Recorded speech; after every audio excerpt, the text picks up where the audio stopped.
I would like to compare the mind today to the genie in Aladdin's lamp.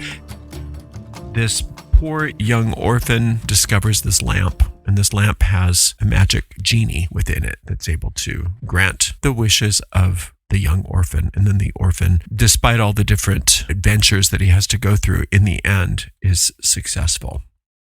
Remember that within you is genius. You are an expression and an extension of infinite intelligence. And regarding Aladdin and his lamp, Aladdin, when he made a wish, the genie appeared. And the genie can represent your own inner genius, your own ability to grant wishes for yourself. There's a reason why it was a lamp. Lamps represent light. There is this magic light in everybody's path. And this genie lives within us. There's a light within each and every one of us lighting our paths. You don't want to hide your light. You don't want to suppress your light. You don't want to think of yourself as being less than or not good enough, or that your genius isn't as good as somebody else's genius. You want to recognize that who you are is unique and your light needs to shine accordingly. Your light comes from infinite intelligence and is a gift to you, but then your light is also a gift to the world. So the key question isn't whether or not there's genius hidden within you, but whether you're taking the action necessary to unleash it. Your deep wishes and your deep goals, your aspirations, they all exist because they are achievable. They were placed there by infinite intelligence to be achieved. And there's a universal power that's available and accessible to everybody. It's present in everything, including within yourself. To harness this power, to make change, to harness this genius power within you, you must have faith that it's there, and you must become a conduit for its action. Like Aladdin, when you rub the lamp, when you shine the lamp, when you clean the lamp, the genius responds. The genius is a responsive intelligence within you. It doesn't happen without you summoning it, though. You must mentally position yourself and allow the power to flow through you. And this is how you learn to use that magic power to influence your life, to influence your endeavors, to, quote, grant your wishes. When this light is flowing through you, you can use it. You can picture success for yourself. You can banish fear from yourself. You can banish doubt from yourself. You can align to the various desires within you. This powerful source is driving through you, and it drives through everybody. But it's only there in potential if we're not willing to rub the lamp. You can just acknowledge, my mind is one with infinite intelligence. That mind is mine now. It's guiding me right now. It's showing me the way right now. This mind, just like Aladdin's lamp, inspires your thoughts and your ideas when activated. When you rub that lamp, it's not necessarily that something will appear in the puff of smoke, although that is possible, but more frequently what happens is that you become inspired. You have ideas born from within your mind, new ideas and new convictions and new aspirations that are born out of you having this genius power rise up within you. The remarkable genius of all the ancient Magi was their fearlessness in trusting the power. By having faith in the power, they found faith in themselves. And it probably took years of persistent effort for these ancient Magi to reach the point where they could confidently command the elements, the wind, the waves. They could command the forces of nature to do their bidding. Just imagine these ancient Magi, these wizards, these witches, these ancient people who had at their command all the power that they needed to create whatever needed to be created. It didn't probably come out of a can. I'm sure it took time for them to hone that power, just like it takes time for us to hone that power. But just imagining these ancient adepts' actions, can help you to understand that in truth, what they were doing was actually quite simple and even childlike. Believing in, having faith in this power.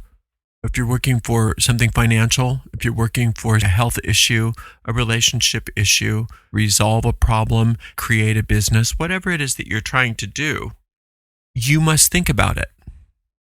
You can't work magic without thinking about it. And that just in thinking about it, you are already starting the activity of the creative mind to make it be so. But you have to take it further. You can't just think that your passing thought is enough. You have to rub that lamp. You have to really shine up that lamp. You have to put in some elbow grease. And what that elbow grease is this faith. Faith that this is available to you. That through persistent magical action, you can create whatever you desire. The light from the lamp is the guiding light that tells you if and what any actions need to be taken in order to support that. Those of us who've taken any kind of magical training, such as in a witch's primer or any of my other witchcraft courses, know that there are definite ways and formulas and sequences of doing things which can be very powerful, but they are all based on mental actions. Even if you're doing things in the physical world, those things that you're doing in the physical world, such as lighting candles or burning incense or sprinkling powders or washes and things like that, those are keys to unlock different powers within the mind, because the mind is where the power is. Mind is where that genie, that genius lives.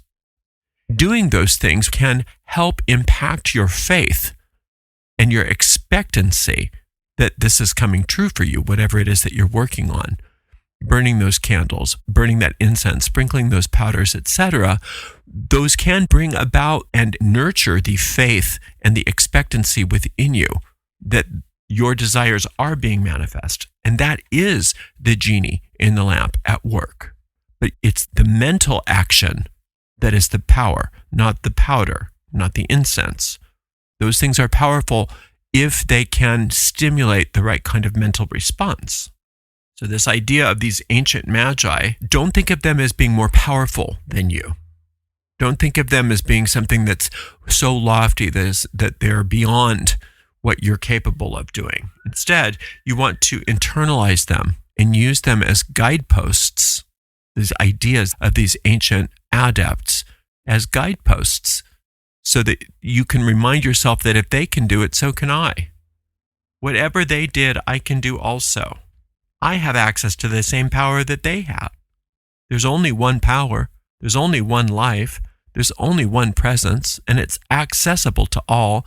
And therefore, I'm going to use them as an inspiration to remember what I can do.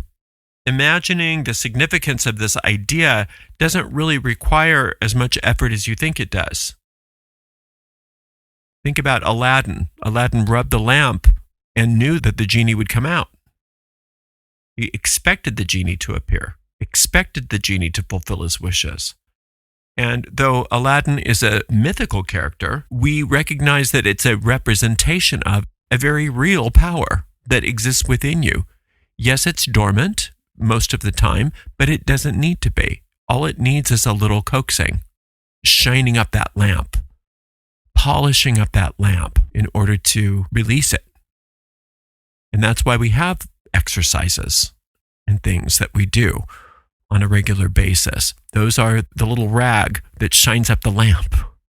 You can think of the lamp as being your aura, if you will. You're going to shine up your aura.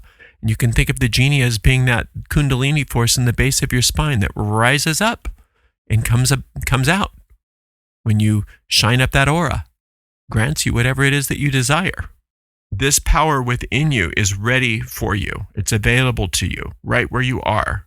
It's the same power that the Magi worked with, and it doesn't age. It's not like there's this ancient power and it's like lost its luster because it's so old. It's just as new now as it was then.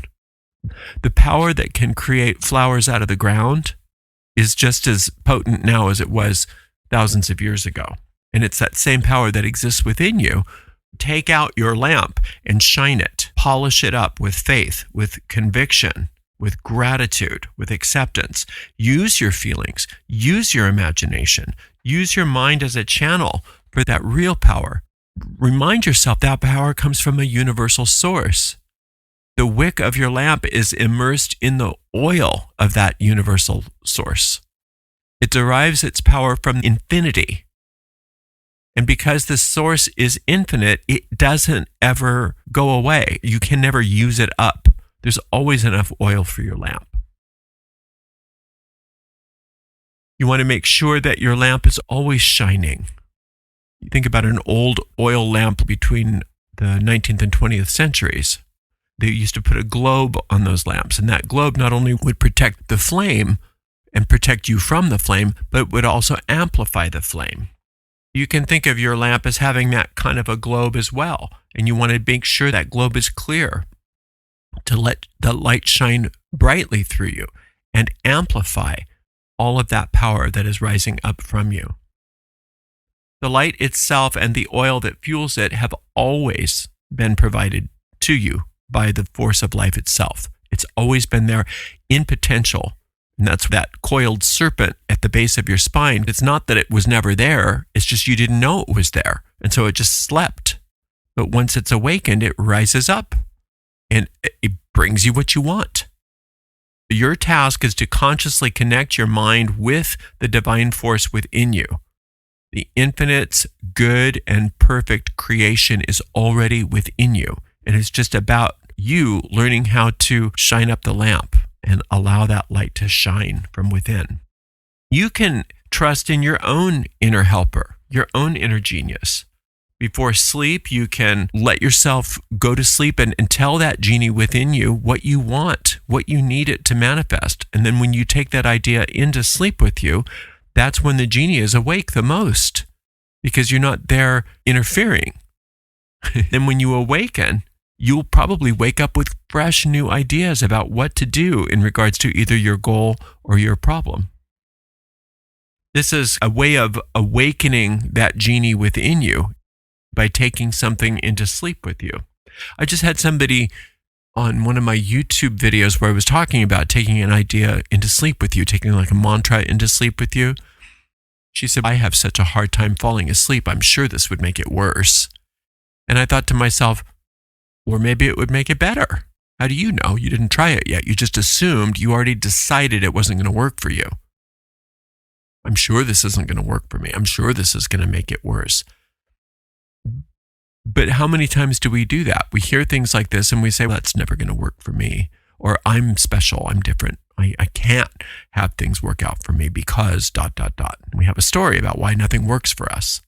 Don't do that to yourself. Because then what are you telling the genie? Nothing ever works for me. And the genie says, your wish is my command. You're the master. I have to obey you. And there we have it. And that's misusing our power. Don't misuse your power. Tell the genie what you do want. And if you don't want something, tell your genie very clearly what you want eliminated and what you want in its place. So many different inventors and writers and mathematicians credit their ideas to the same phenomenon. I'd gone to sleep with this idea in my mind, and I woke up and I saw the answer. And then I went into my laboratory and tested it out, and sure enough, it worked. Or I couldn't figure out how to handle this last chapter, and I brought that problem into sleep with me and woke up, and that genie had already solved the problem. And you'll find story after story of people who have had this happen. So if it happens to them, of course it can happen to you. It's just the way it works. But we have to commit to shining that lamp. We have to commit to waking that power within us. We can't just assume that it's there and why doesn't it do it for me? Because the genie doesn't do anything without you asking it. This is the same thing that Jesus referred to as the Father within him. It's just simple. And you can find time after time, person after person, referring to the same thing again and again. Everybody's life is connected to this one power, and everybody has access to the same power.